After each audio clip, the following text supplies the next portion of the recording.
Hi everyone, I'm Danielle Byington, and in this video we are going to be talking about Elizabeth Lizzie Siddal, who is part of that sort of triangulation of biographies between her and Christina Rossetti and Dante Rossetti.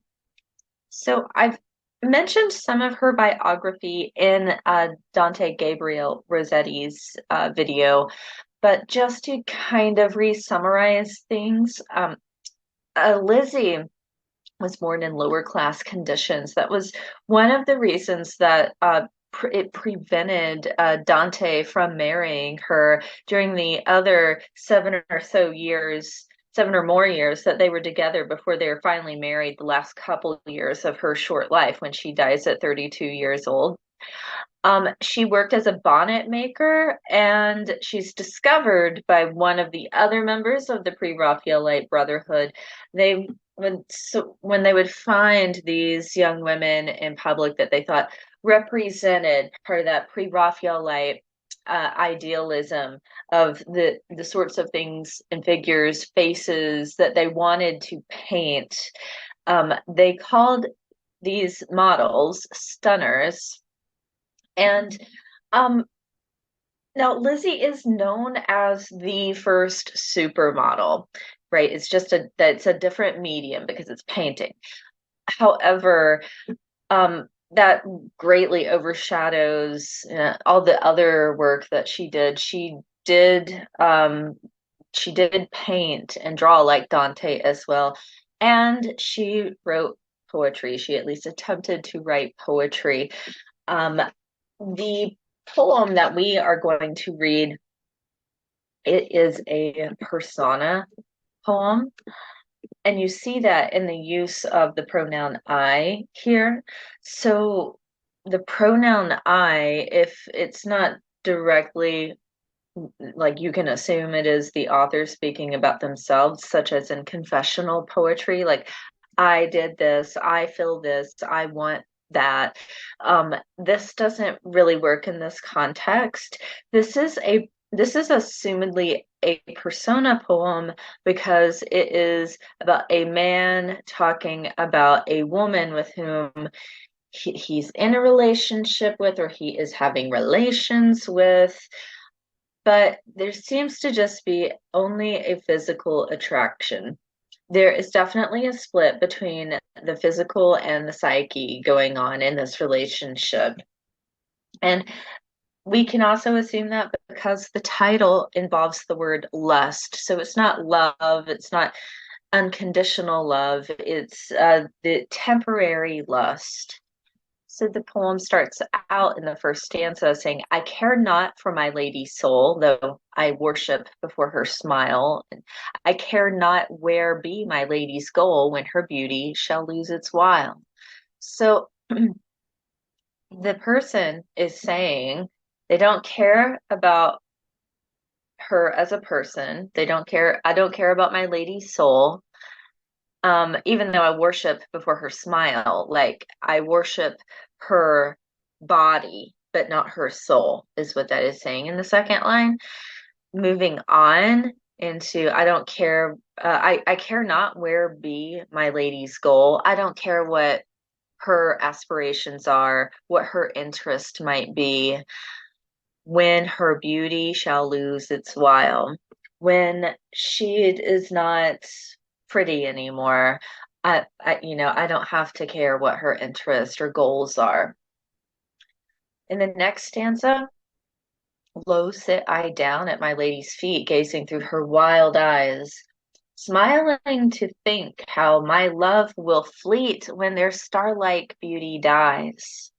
So the person is saying that they're kind of almost laughing to themselves about how they know this is going to be. Like they have some sort of awareness of their character, that they're smiling to think that, well, I'm not going to be in love with this person anymore when they are no longer attractive, when their beauty is gone, when she ages out of her good looks. And the first half of that stanza is also similar to the first in that there's almost a type of worship going on, the worship of the physical body in the first stanza. it was I worship before her smile. Down here, the person is sit I down at my lady's feet. So that's a sort of worshiping sort of pose, gazing through her wild eyes. I care not if my lady pray to our Father which is in heaven, but for joy my heart's quick pulses play, for to me her love is given. He's saying, I don't care what else she worships as long as she pays some attention to me. For to me, her love is given. She gives me her love. As long as I get some of that, as long as I get what I need, I don't care who else she prays to or pays mind to. In the final stanza, then who shall close my lady's eyes and who shall fold her hands? Will any hearken if she cries up to the unknown lands? So the person is, it's almost like they might, in fact, have a conscience.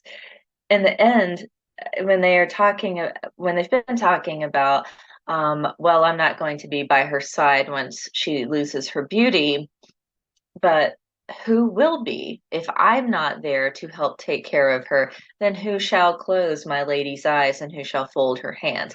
That's talking about death, preparing the body in a pose for a funeral to shut the corpse's eyes and fold the hands over the chest. So they are wondering what will happen to this person if I'm not there to help her when she needs help. So if Lizzie Siddal is in fact writing this from the perspective of, say, Dante, now it could be maybe a persona poem about any one of the other members of the pre-Raphaelite circle. It could, in fact, be someone else who, a friend of Dante's or a friend of Dante and Lizzie's, who maybe has this kind of attitude. But Dante also notoriously had this kind of behavior of being sort of like a playboy. And so it is easy to draw the parallels of what's happening in this poem with what's happening in their lives. So if she's writing about him, maybe she thinks he only stays with her because he worries about what will happen to her. Because if you recall in the Dante video, I talk about the second point here. After she is very ill and nearly dies from pneumonia, from posing as the model for this painting, in which it's wintertime in London and she posed in a bathtub and an antique wedding dress for hours at a time for the painter Sir John Everett Millais. Um, she's in this cold water in the bathtub because while it was heated by oil lamps that were supposed to keep it warm, the oil lamps don't last long. They burn out soon. And it's assumed that either he was temperamental and she was afraid to say something to him, or she just wanted, for some reason, this made her feel like she was doing a good job to just stay still and not complain. Whatever the reason, she remains submerged in this icy water in the bathtub for hours, and it makes her extremely ill. So after that illness, when even though she does survive, she has many health challenges for the rest of her life and ends up addicted to laudanum, a type of opiate, basically.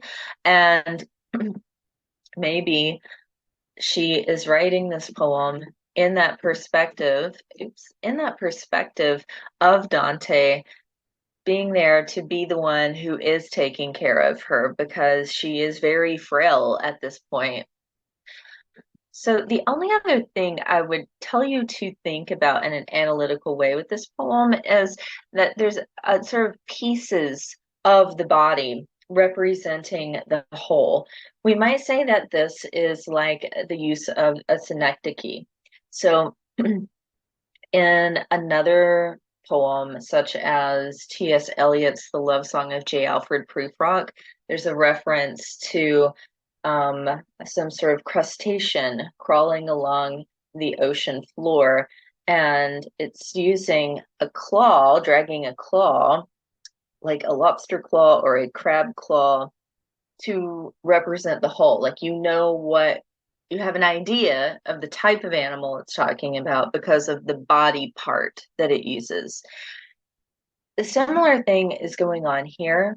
We have the lady's soul. We have her smile. We have her feet and her eyes. We have her, also her hands in the end. So there are all these pieces, like dissected, of the lady to refer to her as a whole. And for Lizzie Siddal to be writing this, and she was the first supermodel, she knows well what it is like for your body to be examined thoroughly. I think it goes without saying that objectification is involved, but if she that even today in art classes, when there is a physical, like real person in the class, such as when they pose nude and the students draw that, that is that is something that goes one piece at a time. When you learn drawing skills, it is about having the proportions right, and that is like putting the body together. I mean, like a sort of Frankenstein's monster sort of way. But she could be projecting of feeling like her body has been broken down piece by piece, literally and figuratively. Okay, that's it for this video. Thank you for watching.